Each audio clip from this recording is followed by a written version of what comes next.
आता जसा मध्यंतरी कोरोना आला होता कोरोना, तसं 1897चा काळ आहे. सगळीकडे असा प्लेग आलेला. प्लेग म्हणजे अशी काकात गाठ यायची, ताप यायचा फणफणून, आणि सकाळी गाठ आली की संध्याकाळी तर मरून जायचं. कुठं दवाखाना नाही काय. आणि त्याच्यातून मग कुठल्या तरी दवाखान्यात गेलं की थोडा इलाज व्हायचा.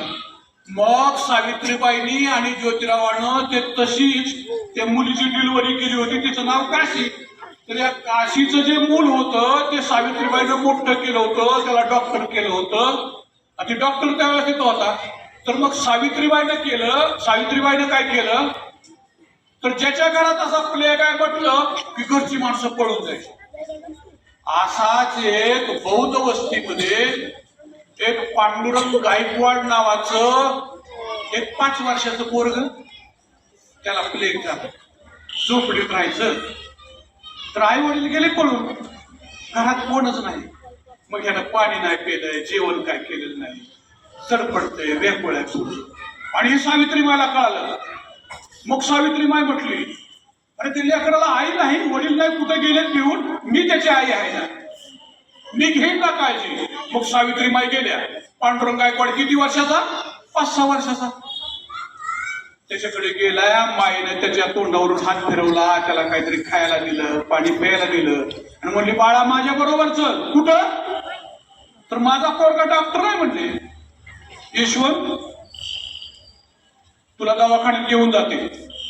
त्या पोराला चालाय ना कुठे येते. आणि सावित्रीमाईचं तर वय झालं.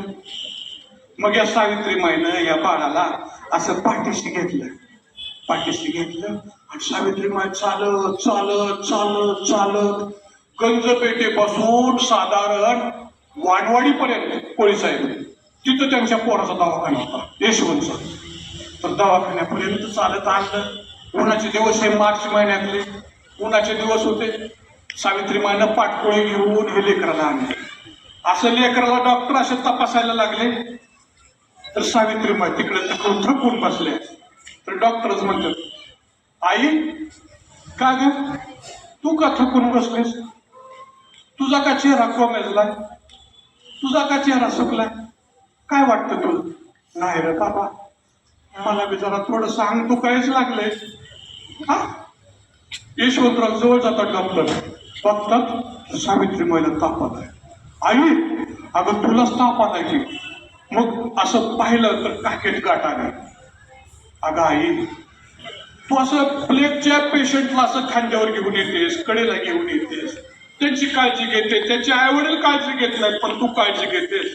मग तुला प्लेग झाला, पण काळजी करू नकोस, मी आहे ना, मी तुला बरा करेन, काळजी करू नकोस. आई जरा धीराने घे, तू धीराची आहेस ना, सगळ्यांची काळजी घेते ना, सगळ्याला चांगलं सांगतेस ना. आता तू नीट व्हा, आता तू काळजी करू नकोस, मी तुला वाचवीन, मी पांडुरंगालाही वाचवीन, दुसऱ्या पेशंटला बी वाचवीन, पण तू तर धीर धर, असं आईला म्हणत होते. पण पोरांनो सावित्रीमाईला जास्त झालं. आणि 10 मार्च 1897 रोजी आपल्या सावित्रीमाई ज्यांनी शिक्षणाची मशाल संपूर्ण महाराष्ट्रात पेटवली, ती ज्ञानाची शिक्षणाची मशाल 10 मार्च 1897 रोजी दुसऱ्याची काळजी घेता घेता विझून गेली. या सावित्रीबाईला माझे कोटी कोटी प्रणाम, धन्यवाद. आणि यानंतर आता आपले कोळी सरांचे प्रयोग थांबतो.